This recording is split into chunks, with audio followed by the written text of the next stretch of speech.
bazen böyle çiftleşme durumlarında çok gereksiz yorumlara denk geliyorum. Neden işte hayvanları bekliyorsun, onları rahat bıraksana tarzında.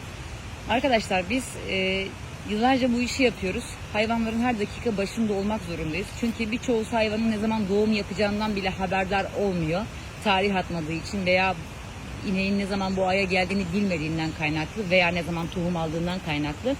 Biz her zaman başlarında bekliyoruz. Ona göre tarih atıyoruz. 9 ay sonra da acaba doğumu ne zamandı, bugün müydü, yarın mıydı diye günlerce, aylarca beklemiyoruz. Günlerce bekliyoruz ancak en azından aylarca beklemiyoruz. Rica ediyorum bu işten zerre kadar anlamayan klavyede bize işimizi öğretmesin. Saygıyla.